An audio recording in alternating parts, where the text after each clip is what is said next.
தோட்டம் சேகருடைய மகன், அவன் பேர் வந்து அழகுராஜா. ஆனால் 23 வருஷம் இருந்து தன் தகப்பனை பழிதீர்த்தவனை பழிதீர்ப்பதுங்கிறது சாதாரண விஷயம்.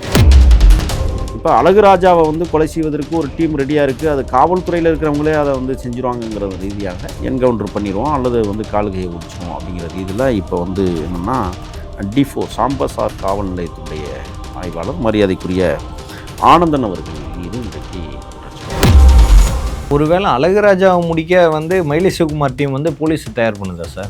இருக்கலாம். இப்போ போலீஸ் தான் ரவுடிகளாக இருக்காங்க நிறைய பேர். இப்போ நான் 3 பக்கம் அவங்களுக்கு பெரிய பிரச்சனை. ஒன்று, மயிலை சிவகுமார் ஆட்கள் நம்மளை பழிதீர்க்க போகிறாங்களாங்கிற ஒரு பயத்தில் அந்த அம்மா பிள்ளைகள் அழகுராஜாவும். ஆமாம். இந்த பக்கம் நீங்கள் பார்த்தீங்கன்னா ஆம்ஸ்டாங் ஆட்கள் யாராவது நம்மளை முடிச்சிருவாங்க அப்படின்னு இந்த வாழ்க்கை தேவை. இப்போ இன்றைக்கி வந்து தோட்டம் சேகருடைய மனைவிக்கு இப்படி ஒரு பிரச்சனை வருது. அவருடைய பையன் அழகுராஜாவுக்கு வந்து உயிருக்கு பேராபத்து இருக்குது, அவனை எப்படியாவது வந்து காப்பாற்றணும், நீதிமன்றம் தான் காப்பாற்றணும், அவன் சிறையில் இருந்தாலும் பரவாயில்ல ஆனால் வெளியில் இருக்க வேண்டாம். இல்லை, இன்னொன்று வந்து அழகுராஜா ஒய்ஃபை கூப்பிட்டு வந்து 10 நாள் கஷ்டத்தில் வச்சு மிரட்டியிருக்காங்க. அது லாட்சில் கூட்டியை கொண்டு ரூம் போட்டு 10 நாள் மிரட்டியதாக அந்த பிரியதர்ஷினின்னு அந்த பொண்ணு. மயிலை சிவகுமாருக்கும் தோட்டம் சேகருக்கும் என்ன முரண்பாடுன்னா ஒன்றுமே இல்லை, சாதி தான் முரண்பாடு. குறிப்பாக மெரினா கடற்கரையிலே 2-3 தடவை 2 பேருக்குமான உரசெல்லாம் நடந்தது. இந்த பகை மலர்கொடிக்கு உள்ளே இருந்துக்கிட்டே இருக்கு. இப்போ மலர்கொடியை தன் பிள்ளைக்கு எப்படி ஊட்டி வளர்க்குறாங்கன்னா, அப்பனை கொன்னவனை விடக்கூடாது, இதுதான் அவங்க ஊட்டி வளர்த்தது தான். என்ன காரணம்னா அவங்க வழக்கறிஞராக இருந்ததுனால எதையும் சந்தித்து விடலாம், சாதிச்சிடலாம் அப்படிங்கிற ரீதியில். இதில் 23 வருஷம் கழித்து மயிலை சிவகுமார் நம்ம பார்த்தோம் ஒரு 3-4 ஆண்டுகளுக்கு முன்பு இங்கே அசோக் நகர்லேயே மயிலை சிவகுமாரை இது அழகுராஜாவை காப்பாற்றுவதா அப்படிங்கிற முயற்சி இல்லை.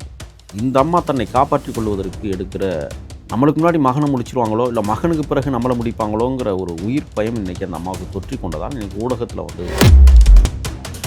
தமிழர்கள் அனைவருக்கும் வணக்கம். இன்றைய நம்ம நேர்காணல் நம்முடன் இணைந்திருப்பவர் தமிழ் தேசியவாதி திரு முகில் அவர்கள். ஐயா வணக்கம். வணக்கம். தமிழ்நாட்டில் வந்து இப்போ கிரைம் சம்பவங்கள் திரும்பி ஆரம்பிக்குமா அப்படின்ற ஒன்று வந்து தொடங்கியிருக்கேன். அப்படின்னா கொஞ்சம் வருஷத்துக்கு முன்னாடி மிகப்பெரிய தேடப்பட்ட A1 குற்றவாளியாக பல்வேறு கொலை வழக்குகள் சம்மந்தப்பட்ட மயிலை சிவகுமார் அவர்களை அவர் ஆல்ரெடி கொன்ன அவரோட பையன், தோட்டம் சேகர் அவரோட பையன் அழகுராஜா அவர்கள் கொன்னதாக கொன்று முடிச்சிட்டாரு. அது A1 குற்றவாளி அழகுராஜா அறிவிக்கப்பட்டு அவர் சரண்டர் ஆகிட்டார்.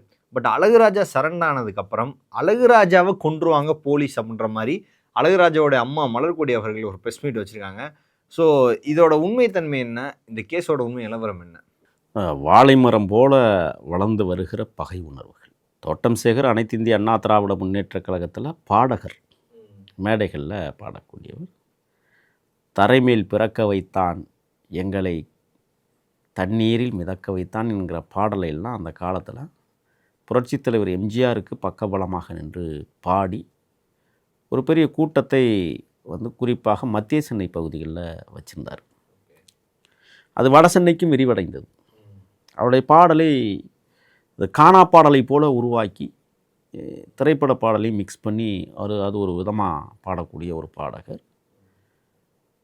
எப்போதுமே சென்னை அந்த காலகட்டத்தில் நீங்கள் பார்த்தீங்கன்னா யாரும் யாரையும் வளர விட மாட்டாங்க. வளர்ச்சிக்கு தடையாக இருப்பவர்களை முறையாக போட்டு முடித்து விடுவார்கள்.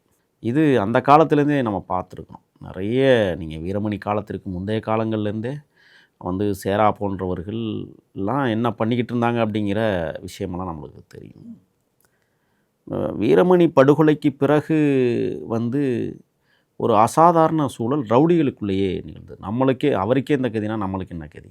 ஏன்னா வீரமணி வந்து கடலுக்குள்ளேயே வாழ்க்கை நடத்தியவர், கடலுக்குள்ளேயே மனைவி பிள்ளைகளோடு வாழ்ந்தவர். அப்படி ஒரு விதமான ஒரு மனிதர். அவர் திரையுலகத்தையும் ஆட்டி படைத்தவர். அந்த வகையில் தோட்டம் சேகர் வந்து ஏன் பகையாளி ஆகிறார் அப்படின்னா சாதி தான். இதில் இவருடைய சமூகம் வேறு, அதில் வீரமணி சமூகம் வேறு. வீரமனுடைய சகாக்களில் ஒருவர் தான் மயிலை சிவகுமார். அவங்கெல்லாம் ஒரு கேங்காக இருப்பாங்க. அவங்க எல்லாருமே சாதிய ரீதியாகவும் இயங்கக்கூடிய படைப்பட்டாள தலைவர்கள். நீங்கள் அப்படியே வட சென்னைக்கு போனீங்கன்னா, வியாசர்பாடி பகுதிக்கு போனீங்கன்னா அங்கேயும் இதே மாதிரி தான் சேரா ஒரு சமூக கட்டமைப்பை சேர்ந்தவர். அதை எதிர்த்து வந்து பார்த்திங்கன்னா கிழக்கு பகுதியில் தாழ்த்தப்படுத்தப்பட்டவர்கள்லாம், மிக முக்கியமான பெருந்தலைகள்லாம், வெள்ளரவி போன்றவர்கள்லாம் வளர்ந்த இடம் அது. இப்போ நீங்கள் மத்திய சென்னை பகுதிகளில் பார்த்திங்கன்னா மயிலை சிவகுமாருக்கும் தோட்டம் சேகருக்கும் என்ன முரண்பாடுன்னா ஒன்றுமே இல்லை, சாதி தான் முரண்பாடு.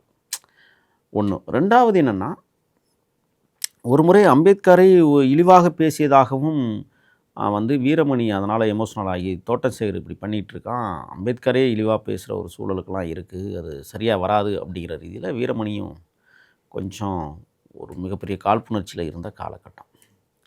ஆனால் தோட்டம் சேகர் வந்து என்ன செஞ்சிறாருன்னா, மேடை பாடகர் மட்டும் இல்லாமல் ஒரு மாவட்ட செயலாளரகம் அனைத்து இந்திய அண்ணா திராவிட முன்னேற்ற கழகத்தின் மத்திய சென்னை மாவட்ட செயலாளராகவும் ஒரு பணி செஞ்சுருக்கிறாரு. அப்போ அது ஒரு என்னென்னா, அவர் அந்த பவரை வைத்துக்கொண்டு அம்மையார் ஜெயலலிதா ஆட்சியில் ஒரு பெரிய பவர் இருந்திருக்கு. எம்ஜிஆர் காலத்தில் அதுக்கு மேலே பவரில் இருந்திருக்கிறாரு. மட்டும்தான் வளர்மதி இருக்க வேண்டிய இடத்துல தோட்டம் சேகர் இருந்திருக்க வேண்டிய நபர். தோட்டம் சேகர் இல்லாததால் வளர்மதி பெரிய ஆளானாங்க. அப்படி தான் இதை பார்க்கணும் நம்ம. அந்த காலகட்டங்களில் ஆட்டோ சங்கர் என்கிற ஒரு ரவுடி ஆளுமை வந்து திருவான்மியூரை கலக்கி கொண்டிருந்த காலகட்டம்.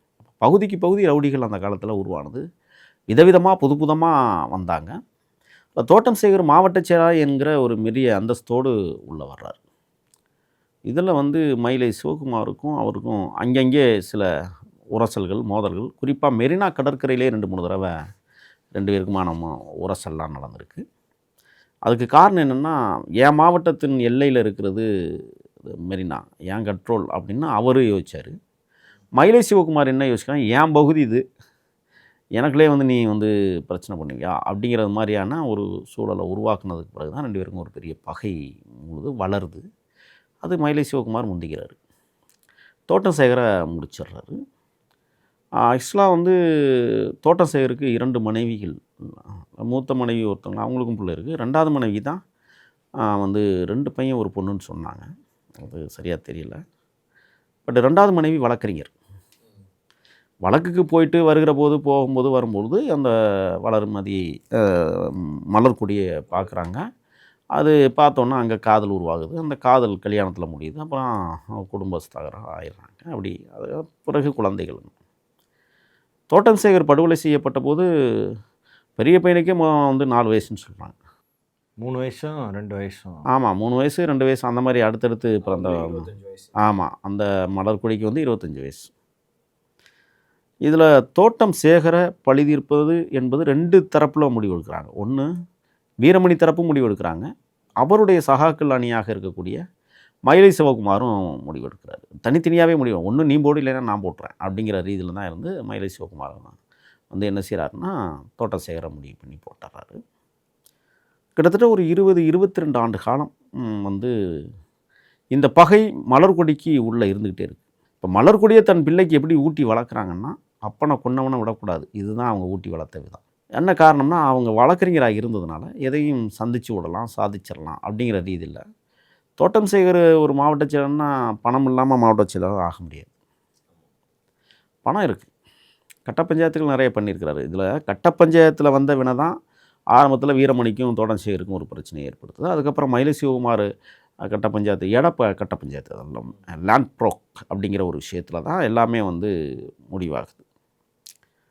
இதில் 23 வருஷம் கழித்து மயிலை சிவகுமார் நம்ம பார்த்தோம் ஒரு 3-4 ஆண்டுகளுக்கு முன்பு இங்கே அசோக் நகர்லேயே 2021 நினைக்கிறேன், திமுக ஆட்சிக்கு வந்ததுக்கு பிறகு தான் நான் நினைக்கிறேன் வந்து மயிலை சிவகுமாரை முடிக்கிறாங்க. அதுக்கு காரணம் என்னென்னா, மகனை வளர்த்த விதம். அதான் முதவே சொன்னேன், இந்த வாழையடி வாழையாக அப்படின்னு சொல்லக்கூடியது இதுக்கு தான் பொருந்தது. இப்போ தோட்டம் சேகருடைய மகன், அவன் பேர் வந்து அழகுராஜா, பார்ப்பதற்கும் நல்லா இருப்பான் பையன், அழகா. ஆனால் 23 வருஷம் இருந்து தன் தகப்பனை பழிதீர்த்தவனை பழிதீர்ப்பதுங்கிறது சாதாரண விஷயம் இல்லை. அப்போ இது வந்து மலர்கொடிக்கு தெரியாமல் நடக்க வாய்ப்பில்லை. ஏன்னா மலர்கொடி ஊட்டி வளர்த்தது தானே. அப்பனை கொண்டுட்டான் 25 வயசில் விதவை, 25 வயசில் விதவைங்கிறது இப்படி பேசி கொண்டு வந்ததனுடைய விளைவு கடைசியாக வந்து அவன் என்ன செய்கிறான், திருமணம் ஆவதற்கு முன்பாகவே ரவுடி ஆயிடுறான். இப்போ மயிலை சிவகுமாரை வச்சு கச்சிதமாக தெரியுமில்ல உங்களுக்கு, கிட்டத்தட்ட ஒரு 64 வெட்டு என்னமோ கண்டந்துனமாக வந்து மயிலை சிவகுமாரை வெட்டி பழித்தாங்க. அண்மையில் கூட மயிலை சிவகுமாருடைய தாயார் கூட பேட்டியில் சொன்னாங்க, நாங்கள் வந்து இன்றைக்கும் பரம ஏழ்மை நிலைமையில் தான் இருக்கோம், என் பையன் இறந்ததுக்கு பிறகும் கூட, அப்படிலாம் அவங்க ஒரு கண்ணீர் பேட்டிலாம் கொடுத்து நம்ம பார்த்தோம். இப்போ மயிலை சிவகுமாருக்கு ஆட்கள் யார் அப்படிங்கிறது உளவுத்துறைக்கு தெரியாமல் இருக்காது. அந்த டீம் இன்னும் செயல்பட்டுக்கிட்டு இருக்கா, அதில் யார் யார் இருக்கிறா அப்படிங்கிறத காவல்துறை துல்லியமாக கணிச்சு வச்சுருக்கோம். அதே நேரத்தில் அழகுராஜாவை இயக்குபவர்கள் யார், அதற்கு பின்னால் ஒளிந்திருப்பவர்கள் யார் அப்படிங்கிறதையும் இந்த உளவுத்துறை கணக்கில் எடுக்கணும். இப்போ மயிலை சிவகுமார் வழக்கில் வந்து மொத்தம் 5 பேரோ 6 பேரோ கைது செய்யப்பட்டாங்க. எல்லாம் சின்ன சின்ன பசங்க, எல்லாமே வந்து 25 வயசுக்கு உட்பட்ட பசங்க. A1 வந்து அழகுராஜா அதுக்கு பிரத்யேகமாக இவங்க வந்து அருவாளை வந்து எங்கே போய் மயிலாடுதுறையில் தான் போய் அந்த அருவாளெலாம் தயார் பண்ணியிருந்தாங்க. அதான் பிறகு சொன்னாங்க. இப்போ என்ன நடக்குதுன்னா, இதுக்கு இடையில் அவன் கைது செய்யப்பட்டு 5 பேரோட புழல் சிறையில் அடைச்சிட்டாங்க. எப்போதுமே 90 நாள் ஆயிடுச்சுன்னா ஒரு கொலை வழக்கில் வெளியில் வருவது சட்ட ரீதியான விதிமுறை. இந்த நேரத்தில் பார்த்திங்கன்னா கருப்பர் நகரத்தின் தங்கத் தலைவன் அண்ணன் ஆம்ஸ்ட்ராங் படுகொலை என்பது மிகப்பெரிய அளவில் இந்தியாவை உலுக்கிய ஒரு படுகொலை, சென்னை அதிர்ந்த படுகொலை. இந்த படுகொலையில் வந்து மலர்கொடி சம்மந்தப்பட்டிருக்கிறாள் அப்படிங்கிற ஒரு செய்தி வெளியில் வருது. திட்டமிட்டு என்ன செய்கிறாங்கன்னா, இப்போ என்னென்னா 17 லட்ச ரூபா பணம் வந்து மலர்கொடியிலிருந்து பிடுங்கியிருக்கிறாங்க. 25 லட்சம் இல்லை, 17 லட்சம் தான் காவல்துறை வட்டாரங்களில் தெரிவித்தது. நாட்டு வெடிகுண்டுகள் தான் கிட்டத்தட்ட ஒரு 15க்கும் மேற்பட்ட நாட்டு வெடிகுண்டுகளை அவங்க வீட்டிலேருந்து எடுத்ததாக அந்த அம்மா வழக்கறிஞர் தான். ஆனால் நம்ம அந்த பக்கம் நின்று பார்க்கும்பொழுது அந்த அம்மாவுடைய வாழ்க்கையில் 25 வயசில் தன் கணவரை இழந்துட்டு இருக்கும்போது ஒரு விரக்தியும் வெறுப்பும் வரத்தான் செய்யும். யாருக்காக இருந்தாலும் அது நானாக இருந்தால் கூட நம்மளுக்கு அந்த வெறுப்பு வரும், பழிதிருக்குங்கிற ஒரு வெறுப்பு வரும். சின்ன வயசுலேயே குழந்தைகளை விட்டுட்டு ஒரு கணவன் இறந்து போகிறாங்கிறது சாதாரண. நோய்வாய்ப்பட்டு இறந்தால் அந்த தெரியாது, கொடூரமாக கொல்லப்படுகிற போது அந்த வெறி எல்லாருக்குமே வரும். சரி, ஆக்சுவலாக என்னென்னா, அண்ணன் ஆம்ஸ்ட்ராங் உயிரோடு இருக்கிற போது மயிலை சிவகுமார் போன்றவர்களெல்லாம் அண்ணன் ஆம்ஸ்ட்ராங்கோடு போய் அப்பப்போ தொடர்பு எடுத்து பேசியதாகவும் ஒரு செய்தி இருக்குது. பல பேர், ஒரு தலைவர், ஒரு கட்சிக்கு தலைவர், பல பேர் போய் பார்ப்பான், ஃபோட்டோ எடுப்பான், அது இயல்பானது தான். இப்போ அண்ணன் திருமாவளவன் இருக்கிற எத்தனை ரவுடிகள் ஃபோட்டோ எடுத்துருப்பான்னு நம்மளுக்கே தெரியாது இல்லை. அந்த மாதிரி தான் அண்ணன் ஆம்ஸ்ட்ராங்கிட்டையும் போயிட்டு இவங்க எல்லாம் கலந்து பேசி, இது வந்து இந்த தகவல்லாம் என்னென்னா இவர்களை இயக்குவது ஆம்ஸ்ட்ராங் தான் அப்படிங்கிற ரீதியில் தான் வந்து இப்போ மலர்கொடி என்ன செய்கிறாங்கன்னா, அந்த பாரதிய ஜனதா கட்சியினுடைய முக்கியமான மகளிர் அணி தலைவியாக இருந்த அஞ்சலையோடு தொடர்பு கொண்டு அதுக்கப்புறம் வந்து நீங்கள் பார்த்தீங்கன்னா என்ன காரணம் அப்படின்னா, வந்து ஆற்காடு சுரேஷ் படுகொலையில் அது நடந்தது வந்து பட்டினப்பாக்கம் கடற்கரையில் அது நடந்துச்சு. இந்த கொலைக்கு பின்னால் ஆம்ஸ்ட்ராங் இருப்பதாக இவங்களா நம்ம பேசினாங்க. ஆனால் எந்த இடத்துலையும் ஆம்ஸ்ட்ராங் தலையிடவில்லை என்பது தான் ஆதாரபூர்வமான விஷயமா இருந்தது. இதில் வந்து மயிலை சிவகுமாரை இயக்கியதே வந்து ஆம்ஸ்ட்ராங் தான் அப்படிங்கிற மாதிரி ஒரு தவறான தகவலை மலர்கொடிகிட்ட சொன்னதுனால மலர்கொடி வந்து இப்போ என்ன பண்ணுறாங்கன்னா ஆம்ஸ்ட்ராங் படுகொலையிலையும் சம்மந்தப்படுறாங்க. அது அவங்கெல்லாம் என்ன பேசிக்குவாங்கன்னா யானைன்னு தான் சொல்லுவாங்க. ஆம்ஸ்ட்ராங் என்ன யானை எப்போ பார்ப்பீங்க, யானை எப்போ வீழ்த்துவீங்க, இப்படி தான் வந்து அவங்க கோட்வேட் போட்டு பேசியிருக்கிறாங்க. ஆனால் உளவுத்துறை கையில் எடுத்திருக்காங்க. இப்போ அந்த மலர்கொடி வந்து என்ன பண்ணியிருக்காங்கன்னா, ஆம்ஸ்ட்ராங் அண்ணன் படுகொலையில் வந்து மிகப்பெரிய அளவில் பங்கீடு, பண பொருளாதாரம். இப்போ பணம் வந்து எப்படி ஒரு விஷயம் நல்லா, அந்த அம்மா நேற்று நான் பேட்டி கொடுக்கும்போது பார்த்தீங்கன்னா முக்கியமான செய்தியை அவங்க சொல்கிறாங்க. அது உண்மையாக என்னங்கிறத காவல்துறை தீவிரமாக அது விசாரிக்கணும். ஏன்னா அதை சாதாரணமாக கடந்து போயிட முடியாது. இப்போ அழகுராஜாவை வந்து கொலை செய்வதற்கு ஒரு டீம் ரெடியாக இருக்குது, அது காவல்துறையில் இருக்கிறவங்களே அதை வந்து செஞ்சுருவாங்கங்கிறது ரீதியாக என்கவுண்டர் பண்ணிடுவோம் அல்லது வந்து கால்கையை ஒடிச்சிருவோம் அப்படிங்கிற ரீதியில் இப்போ வந்து என்னென்னா D4 சாம்பசார் காவல் நிலையத்தினுடைய ஆய்வாளர் மரியாதைக்குரிய ஆனந்தன் அவர்கள் மீது இன்றைக்கு குற்றச்சாட்டு வச்சுருக்கிறாங்க. இவர் வந்து என்னென்னா, இந்த அம்மா சொல்கிறாங்க, என்னுடைய உறவினர்களிடமெல்லாம் போய் காசு கேட்டு சுமார் 25 லட்ச ரூபா அவ்வப்போது கொஞ்சம் கொஞ்சமாக வசூல் பண்ணி மொத்தமாக ஒரு 25 லட்ச ரூபா நாங்கள் இதுவரை கொடுத்துருக்குறோம் அப்படிங்கிற குற்றச்சாட்டை இன்றைக்கி வெளியில் வந்து சொல்லியிருக்காங்க. அப்படி என்றால் இந்த அம்மா சொல்கிறதில் சில இடங்களில் நம்மளுக்கு ஒரு பெருத்த சந்தேகம் ஏற்படுகிறது. என்னென்னா, உற்றார் உறவினருக்கு எப்படி கொடுப்பான்? அதுவும் 25 லட்சத்தில் ஒரு 5-6 லட்சம் கூட எப்படி கொடுப்பாங்க? இல்லை, 1 லட்சம் கூட யாரும் கொடுக்க மாட்டாங்க. ஏன்னா ஆல்ரெடி வந்து அந்த குடும்பம் வந்து கொலகார குடும்பம்னு ஒரு பெரிய விஷயம் இங்கே ஓடிட்டுருக்கு. அம்மாவும் வந்து முக்கியமான ஒரு தலைவர் படுகொலையில் சம்மந்தப்பட்டிருக்கு, மயனும் மயிலை சிவகுமார் வெட்டிட்டான், குடும்பமே இப்படி வந்து மோசமாக இருக்குது அப்படின்னா யார் பணம் கொடுப்பா? எவ்வளோ தான் நீங்கள் அண்ணன் தம்பியாக இருந்தாலும் பணம் கொடுக்க மாட்டாங்க. இப்போ இந்த அம்மா வந்து எனக்கு தெரிய இந்த அம்மா வீட்டிலே பொருளாதார குற்றப்பிரிவு ரெய்டு நடத்தணும்னு நான் சொல்கிறேன். ஏன்னா ஆம்ஸ்ட்ராங் படுகொலைக்கு புதிய தொகைகள் வந்திருக்கலாம்ல, முடிச்சிட்டிங்க, ஓகே, ஏற்கனவே வந்து ஒரு 25 லட்சம் கொடுத்தோம், இந்தாங்க இப்போ 1 கோடி ரூபா நான் உங்கள் கையில் கொடுக்கணும். செஞ்சுருக்கலாம் தானே. அப்போ அதை விசாரிக்கணும்ல, உளவுத்துறை விசாரிக்கணும். 25 லட்சம் ஒரு காவல்துறை அதிகாரிக்கு லஞ்சமாக கொடுக்குறாங்கன்னா அப்போ எவ்வளோ பணம் இருக்குன்னு யோசிச்சு பார்க்கணும். தலைமறைவாக எங்கெங்கெல்லாம் கொண்டு போய் பதுக்க முடியுமா அங்கெல்லாம் வச்சுருப்பாங்க தானே. அப்போ இதையெல்லாம் வந்து விசாரிப்பதுங்கிறது பொருளாதார குற்றப்பிரிவினுடைய வேலை. இப்போ காவல்துறை அதிகாரி மீது இன்றைக்கு குற்றச்சாட்டு வந்திருக்கு. இப்போ காவல்துறை அதிகாரியை விசாரிக்கணும். 25 லட்சம் நீ வாங்கினியா, உண்மையா அப்படிங்கிற ஒரு விஷயத்த உண்மை கண்டறியும் கருவியின் மூலமாக இதெல்லாம் வெளியில் கொண்டு வரணும். ஏன்னா இது இப்போ அடுத்து என்னென்னா, அடுத்த கட்ட பழிகளை தொடர்வதற்கான வேலைகள் தொடங்கிவிட்டதோ என்கிற சந்தேகம் நம்மளுக்கு வலுவாக வருது. இவர்கள் பல லட்சங்களை பல கோடிகளை இப்படி ரவுடிகளுக்கு இவ்வளவு பணம் கோடிகள் வருதுன்னா, ஒருவேளை அழகுராஜாவை முடிக்க வந்து மயிலை சிவகுமார் டீம் வந்து போலீஸ் தயார் பண்ணுதா சார்? இருக்கலாம். இப்போ போலீஸ் தான் ரவுடிகளாக இருக்காங்க நிறைய பேர். ரவுடிகளை உருவாக்குவதே காவல்துறை தான், இயக்குவதும் காவல்துறை தான். இப்போ அழகுராஜாவை ஒரு பக்கம் காவல்துறை இயக்கிக்கிட்டு இருக்கும். அவனை போட்டு அவன் தான் மயிலை சிவகுமாருக்கு அடுத்து வளர்றான் சொல்லியிருப்பாங்க எனக்கு இந்நேரம். இப்போ இந்த பக்கம் வந்து என்னென்னா, இவ்வளோ பெரிய ஜாம்பவன் மயிலை சிவகுமாரை போட்டான், என்னையா பண்ணிகிட்ருக்கீங்க, போட்டு தள்ளுங்க அவனை. இது என்ன தெரியுமில்ல, கணக்கு முடிக்கிற வேலை. காட்டியும் கொடுக்கறது எல்லாமே பண்ணுவாங்க. அந்த காவல்துறையில் நம்ம எல்லாரையும் சொல்லிட முடியாது. ஒரு சில துரோக அதிகாரிகள் பணியாற்றுகிறார்கள். இப்போ ஆனந்தன் வந்து துரோகியா எதிரியாங்கிறத காலப்போக்கில் தான் தெரிய வரும். ஏன்னா ஒரு அதிகாரி 25 லட்ச ரூபா ஒரு குற்றவாளிகிட்ட இருந்து வாங்குறாரு. குற்றவாளி தானே, மயிலை சிவகுமாரை வெட்டினா குற்றம் தான். ஆனால் ஆம்ஸ்ட்ராங்கை வெட்டுவதற்கு பணம் கொடுத்து வெடிகுண்டை கொடுத்ததும் குற்றம் தான். அது நிரூபிக்கப்பட வேண்டும் என்பது நம்ம உறுதியாக இருக்கிறோம். ஆனால் காவல்துறை வந்து இப்போ மலர்கொடியை வந்து கைது பண்ணியிருக்கு ஆம்ஸ்ட்ராங் என்ன வழக்குலன்னா, சும்மா பண்ணியிருக்க வாய்ப்பு இல்லை. ஆராய்ந்து தான் தூக்கியிருக்காங்க. இப்போ அஞ்சலையும் வெளியில் இருக்குது. எனக்கு தெரிஞ்சு இது என்ன தெரியுமில்ல, ஆம்ஸ்ட்ராங் அண்ணன் படுகொலைக்கு ரிவென்ஸ் எடுப்பதற்கு யாராவது நம்மளை நோட் பண்ணுறாங்களா இருக்குல்ல, அப்படி கூட அவங்க யோசிக்க வாய்ப்பு இருக்குது. ஒன்று, இப்போ 3 பக்கம் அவங்களுக்கு பெரிய பிரச்சனை இருக்குது. ஒன்று, மயிலை சிவகுமார் ஆட்கள் நம்மளை பழி தீர்க்க போகிறாங்களாங்கிற ஒரு பயத்தில் அந்த அம்மா பிள்ளைகள். அழகுராஜாவும் ஆமாம். இந்த பக்கம் நீங்கள் பார்த்தீங்கன்னா ஆம்ஸ்ட்ராங் அண்ணன் ஆட்கள் யாராவது நம்மளை முடிச்சிருவாங்களா அப்படிங்கிற இந்த வாழ்க்கை தேவையா? எல்லா இடத்துலையும் பகையை உருவாக்கிட்டாங்க. இப்போ நான் சொல்கிறேன், ஒரு சந்தேகத்தை தான் எழுப்புனேன். எந்த நேரத்திலும் இந்த அம்மா படுகொலை செய்யப்படலாம்.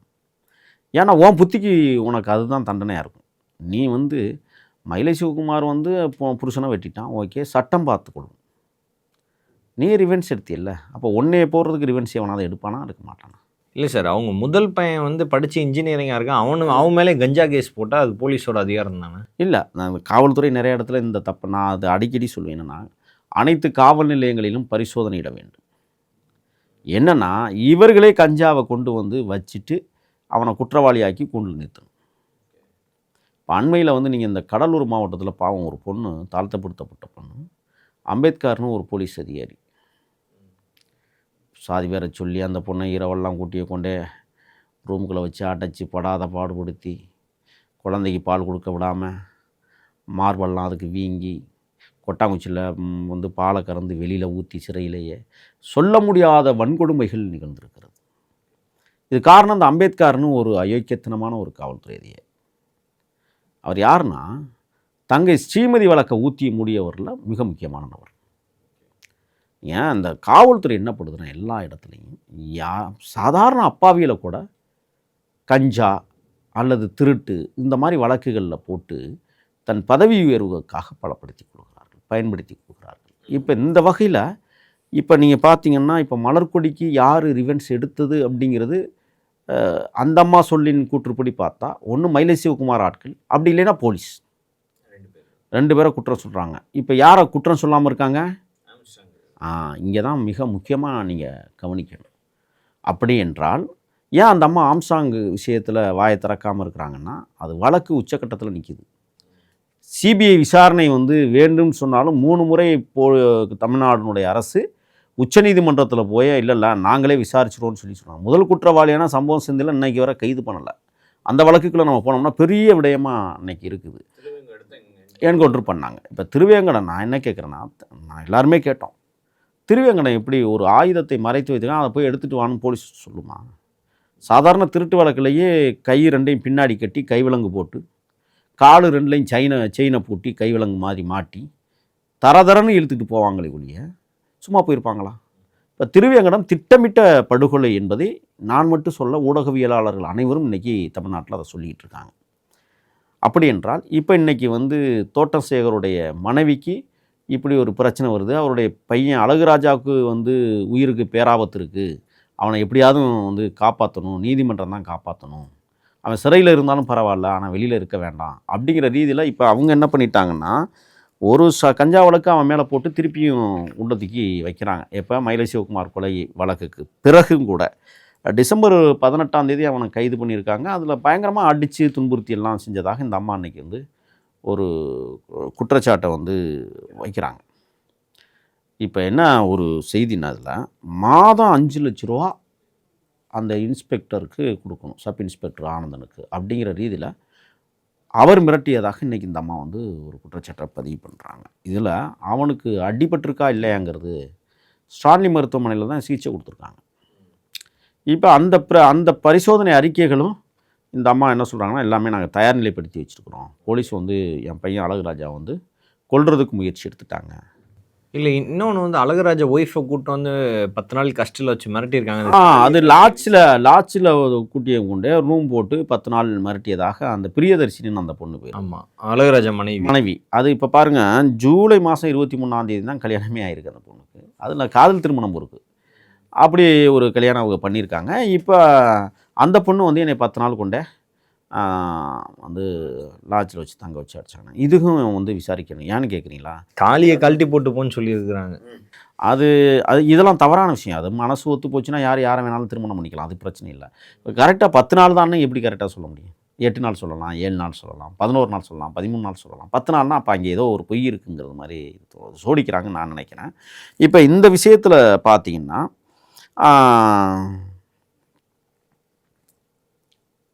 3வது அடிஷ்னல் நீதிபதியிட்ட வந்து இந்த அழகுராஜாவை வந்து ஒப்படைச்சிருக்காங்க. ஒப்படைச்சதுக்கு பிறகுமே இன்னொரு வழக்கு, கஞ்சா வழக்கையும் போட்டிருக்காங்க. இப்போ இது விசாரணையில் எடுத்துக்கொள்ளப்படும். நாங்கள் அதை இந்த அம்மா தைரியமாக வந்து பேட்டி கொடுக்குறாங்க. இப்போ இதில் ஒரு பெரிய சந்தேகம் நம்மளுக்கு என்ன இருக்குதுன்னு சொன்னால், இது அழகுராஜாவை காப்பாற்றுவதா அப்படிங்கிற முயற்சி இல்லை.